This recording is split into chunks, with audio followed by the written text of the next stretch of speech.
Good morning. This is Kelly Dyer-Fry at the Oklahoman Studios, and I am here this morning with Bill and Bob Ross with Inasmuch and Ethics and Excellence in Journalism.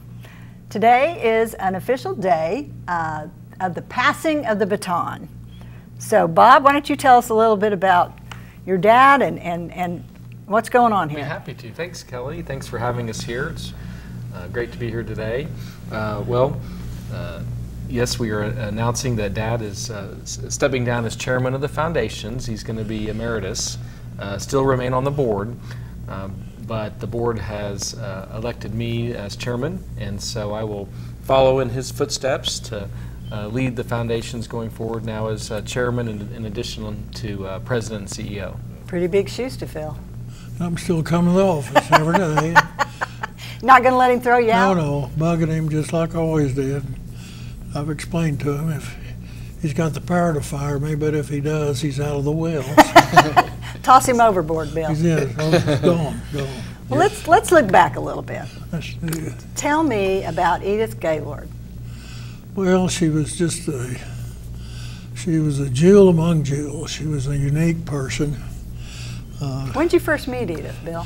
First time I met her, she was in New York, and our firm and I represented her dad, E.K. Gaylord. Mm-hmm. And so one day Mr. Gaylord called me and he said, my daughter Edith's coming home and she's going to need an attorney, and would you be interested in representing her? I said, well, I think I could manage that somehow. And he was such a great guy. So she came back and he took us to lunch. And that's really the first time I met her. And he took us to lunch up at the old Beacon Club. And, right. And so we met then, and I guess that was about maybe 68, 1968. Wow. Or 9. And so she did, we just got along great. She wanted me to represent her, and so I did. And then I guess I'm jumping forward, but I guess in 1982, then she wanted to form the foundations. Okay. And you all had been friends all those years. Oh yeah. Yeah, from whatever it was, 68. I mean, you worked together with her weekly, and he had a standing meeting with her once a week. Yeah, really? Yeah, went out every Wednesday. Yeah, she would come down to every Wednesday. So she'd come to your office? Yeah, she'd come down to my office until she wasn't able to come down anymore. I kind of forget when that was. That was up in the, that was in the late 80s. So you met every week?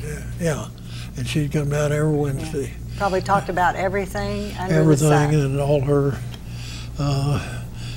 everything that's going on with her. Right. And we'd discuss things that she'd want to do for the community and for the state. Right. Now, Edith was kind of a quiet philanthropist. She was very, very quiet.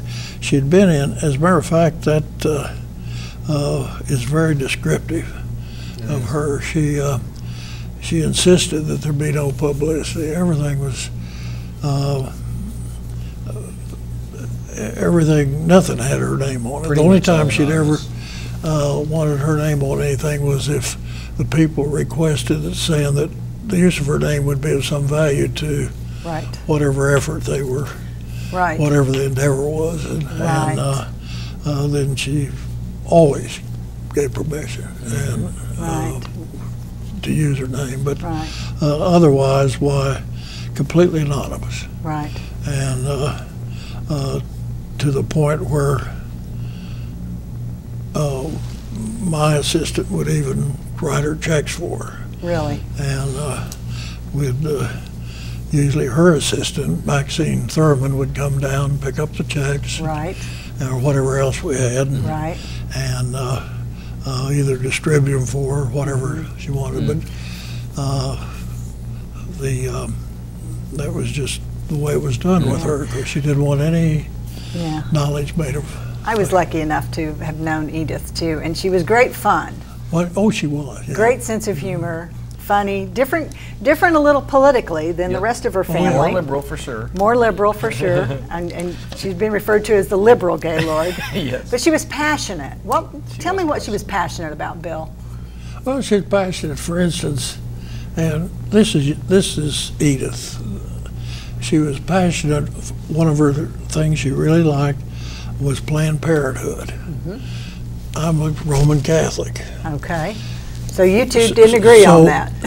Well, no, it wasn't that. Yeah. So anyway, she had me, I told you, we wrote all her checks. Right. Except on occasion she set up a special account out at the Nichols Hills Bank, where she could, because she would not let me write a check because she knew that it was against my beliefs. I said, Edith, it's your money. We'll write the check. I've got nothing to do with it. This is just what we're here to do. Yeah. And she said, nope, we're not going to do that. And so. Okay. One of my favorite stories you told was the battered women's shelter. And she came to you and wanted to support it, and they ended up naming it after her mother. But she also set aside money for men that are battered. That's right. Remember that? Oh, absolutely. So she always thought of She always thought of the other side or the another angle. Right. You know? Right. That there were two sides to that. Yeah. Right. And she looked at it differently. And she wanted to take care of those. I mean. Right. And I mean, like, protected me on that thing. And that's just the way she was. I mean, it was one of the first war stories. Of course, I wasn't in the picture then, but it's famous. She and her father went down. She was living at home then. And she and her father went down to the paper to write a story or something. She was a very excellent writer. Right. She was a journalist. Great journalist. Great journalist. Yes. Great journalist. And so they went down to the office, and the employees were on strike. And they were outside marching around signs, and all this business. And it was December. It was colder than heck. Yeah. And so they got out of the car, and she looked around. There was a girl with a sign, but she didn't have a coat. She had a short sleeve. Wow. And down with the Oklahoma, and Edith takes off her coat, walks over, puts the horse here. Here, you have that deer. Wow! Wow! I mean, that is very much describes her. I wish I could have seen the look on EK's face at that point. Her dad probably thought, "Are you crazy?" I bet so. I bet so. He was great too. He was just a jewel. I just loved him. He was my mentor. I mean, I was really. Right.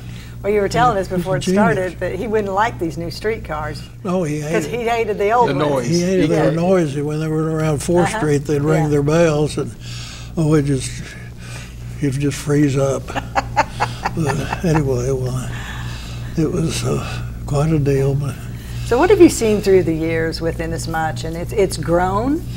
yeah, it started in 1982, and of course, due to tax provisions, Edith couldn't fund it like she would like to. I mean, this sounds like an enormous amount of money. She gave it a couple of $1 million to start off, but that's the most she could give it. To get a charitable deduction. To get a charitable deduction, and otherwise it'd be a gift tax and all that. So she started in 1982, and then she'd feed in what she could, as much as she was able to. And of course, she had tax advisors. So they're still in the picture. David Hogan and is still there, and of course Richard Davis, who's still with us. And then, of course, after then she had no children, as you know. She was been married, but and all her nieces and nephews she felt were very comfortable, and so the plan was to have a plan for these charities. And of course, Ethics and Excellence was our journalism foundation, which was the love of her life, and then the other one was the Inasmuch, which, matter of fact, she came up to me and she said one day, and she said, we were getting it prepared, and I said, let's see, do you want to call this Gaylord Foundation? What do you want to call it? She said, oh, heavens, no. She said, let's call it the Inasmuch Foundation. And of course, my eyes said the what? got wide and rolled back up my head. And she said, you know, of course, what that is. And I said, no, Edith, I don't have the faintest idea what you're talking about. Inasmuch, are we going to put more in, or instead of as much, or more, or what? And she said, of course not. And then she said, well, that's from St. Mark's. And then, sure enough, I checked on it. It was there, right there. And so that's what we named it. And that's from the verse. Inasmuch as you do it unto least of these, you do it unto me. Right. And that was that. You know, Edith was a brilliant wordsmith and was just so focused on language and being precise. And so I think she just felt like that name summed it up.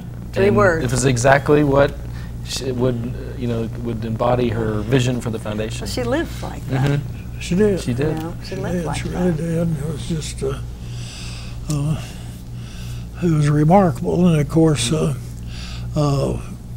we had her estate set up which passed away in 2001. Right. Why, of course, the overwhelming bulk of her estate went to the 2 foundations. Right. And so we started giving away a lot of money. Do you have the dollar amount that you've given away? Since she passed away, it's over $200 million. Yeah, it's over over $200 million. Yeah, so she gave her estate what the foundations received in 03 after she passed away in 01.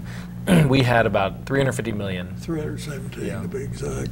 Wow. Yeah. Wow. So, what a gift. I mean, so then since then we've given away what a blessing. hundreds of millions of dollars. What a blessing to you all to be a part of that. We are. I mean, you're changing lives. It did. It just, what a well, blessing. Bob was with, of course, I mean, I'm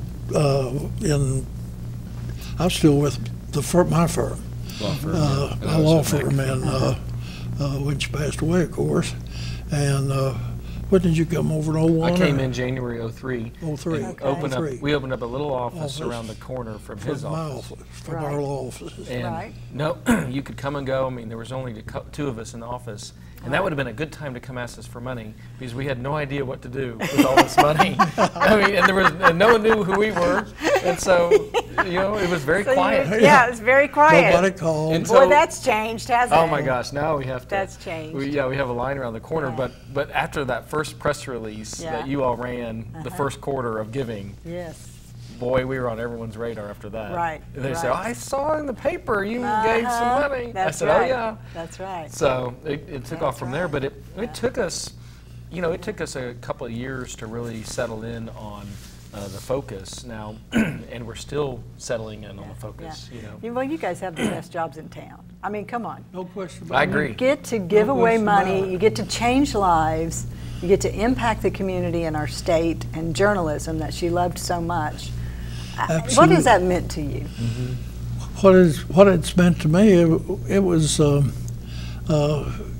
course, I was into it when I was with the firm. I mean, I guess when I started with the firm, of course, I was trying cases for OG&N, the Santa Fe, and Union Pacific, and everybody else, and the publishing company. And then this developed, and the relationship with Edith developed, and I was still handling all the client's business up until, the late 90s. And then And this came along. this came along. I mean, well, yeah. And then in '01, this came along, and then I left turned the firm over to my other partners, and let's see, I guess '03 when we moved over to the 2003. and and '03. And now you've grown through the years. Yeah. Now, Edith watched you grow up. Yeah, she I did. knew Edith since I was since I can remember. Since you can remember. Yeah. Bill, you think Edith's okay with this? I mean, what she put up with me, I never will forget. We'd go by her house on Halloween. Yeah. Oh, yeah? And she had, what was She that? had Paddington Bears Paddington Bear. in the living room. Paddington Bear. And a ton of candy. And so my twin sister and I, Molly, we'd go, Dad would take us, and we would just, burst through the door and go straight to Paddington Bear and shove all the candy in and be out of there. We didn't. Molly was nice. She'd stay out, and she'd kind of converse with Edith when she was 4 and 5 years old. You were like smashing grass. Yeah, I was like, He knocked Edith out of the way and went in to see Paddington. it was great. And she lived nearby, so if her house alarm went off, it called our house, so we'd race over to see what was going on. Well, and they always set it off, so we'd turn it off. Or she couldn't get her TV to work, so we'd go figure out the remote. I mean, it was kind of like like family. Yeah, kind of helping out family. But then as the years went by, I went to law school, and then after law school, graduated, and so Dad brought me into the fold with Edith. I was at McAfee and Taft law firm here, and she just said, after I pass away, I really want you to continue with the foundations, and I don't think any of us knew exactly what that meant. I mean, I honestly didn't know how much money Edith was going to give to the foundations. I mean, I didn't know that this was going to be the biggest private foundation in the city, and we were going to for the next I started working with her 20 years ago, but how that was going to impact the next 20 years of my life, I mean, you can't even comprehend it. No, you can't. Well, there's a story on that, too. When he was with McAfee and Taft, she was now disabled. She couldn't come down to the office, so I'd go out there every Wednesday, like I told you about. Okay. And so one day she had Maxine call, and then she got on the line, Edith got on the line, and she said, bring Bob with you when you come Wednesday if you can, if he's free. And I said, well, I'll do what I can, Edith. I said, he's with McAfee and Taft. He isn't up here with Randy Ross. And she said, well, they do work for fees, don't they? See if you can't get him. See if you can't get him. So I got him. He's like, and he got. I'll make myself available. And it was so much. We had so much fun, though. So then every Wednesday, all three of us. So you started going every Wednesday. So I would go every Wednesday, and we'd meet. About 3 to 5. 3 to 5:30, and it was just pleasant. And she always had a list of charities she wanted to give information about and likely give money to, and then she'd have some business matters she'd want to talk about and hear about in her investments and things. So it was just a great entree. And so then I moved from just knowing her kind of as the the helping her with her TV or buying her a cell phone, or, connecting with her in that way. It became more professional, and it was really rewarding. And I'm so glad I got to know her. To be able to know Edith and then now be able to run her foundations and continue her legacy and always be mindful and thinking, okay, what would Edith want? What would she think about what we're doing? Because I knew her. I mean, I had to write memos and give them to her, and she would tear them apart and tell me, really? Why I'd would get you, a red pen out. Isn't that funny? Her pencil. She had all these pencils. Why would you use this word? Oh, that's great. Or did you really think this made sense? I'm like, Edith. But she taught me so many great things, and by the time she passed away, I was much better at presenting my memos to her. I bet you were. Oh yeah, I bet you were. But it's just been an incredible run since the foundations were fully funded, absolutely. and it's been fun working with this guy too. Not to admit it, but it hadn't been all bad working with him either. Not many people get to work with their dads. They don't. They don't. That's very special. It is special. Very special. And Edith was a very special person. She was. And it's been a great thing. It has been, and we're you know, we're Still is. continuing her legacy with education and health and human services and our community enhancement piece, and then the journalism, of course, is nationwide. It's just been, it's amazing to see the difference we can make, and really the importance we can play in Oklahoma City and Oklahoma, and our team at the foundation is just terrific, and we're really good at convening people and helping solve issues. We don't have all the answers to all the societal problems and issues, but boy, we can bring people together. We can come up with solutions, and then we can help with donations and money to we try to give solve some problems. bucks, and that always seems to. Yeah, that seems to get things going, doesn't it? Gets it going. Gets it going. It really does. It's just a wonderful thing. Yeah. Well, gentlemen, we could probably talk the rest of the day about Edith, and I feel like we should get a martini and talk about I know Edith. it. I inherited the martini She glasses. loved it. You inherited the martini glasses. So when she passed away, I got the Paddington Bears. Oh, wow. Okay. Which we've got in the office. Okay. We've got them kind of in the spread out, and the books, Paddington book. But then she had these little martini glasses, and if she liked something, she would order hundreds of them. So we have 100. And we use them for a little punch, you know, if you had a party, they're perfect for little punch bowls. You don't really need that many martini glasses. That was her favorite drink. That would be quite a party. She loved her martini, and she was very spirited, and that would help her debate and discussion. Yeah. So. Well, But a thank real you all special so person. much. Well, thank you. Thanks for coming in. It's really it's been my pleasure. My pleasure to sit It here. really has been, and thank you so much for all you all do at the newspaper for our community. And without the paper, we don't have a community without a newspaper. And so the community's got to support it. Got to support it. Thank you. I appreciate that. It's got to be in paper form, because I don't like to read it on my iPad. But you can. I can. We taught them how. I can, but your mother can't. Okay. And so that's okay. We're going to keep giving you your paper. And it's there morning, and we've got a great.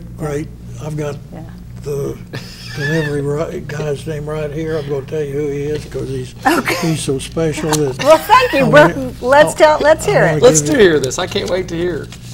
He keeps everything in his little blue book here. Let me see here. I've got it. You never have to call him. He's always on, and puts Dad's paper right up against the only time I have to call him is when the Thunder runs late, and they're late, and sometimes the paper runs late. But we want to hear that Thunder story. Yes, we do. We want to read it and see it. And so, but that's the only time. Okay, it's Albert Jones. Well, a shout out to Albert. All right. And this is a loyal customer over here. I tell you what, we appreciate our independent contractor. I'll tell you where he lives, and I'll tell you his phone number. No, we don't want to give his phone number out. We don't. We don't want Albert inundated. But we do appreciate Albert. But he's a jewel. Well, what you all are doing is great, and well, just appreciate your leadership here. And thank you. But you know, this is the foundations came from the Oklahoman. So without the newspaper, we wouldn't have the Inasmuch or Ethics and Excellence or the E.L. and Thelma Gaylord Foundation. A lot of big You wouldn't have Paddington foundations in town giving away a lot of money to Oklahoma City. This paper's been important to us, so I'm going to do everything I can to continue that legacy. So. And we think you're doing a grand job, and if anybody ever says otherwise, well, I personally will take my cane and give them a whack. Let me know. All right. Well, Thanks, thank you all. Kelly. Thanks so much. Appreciate it.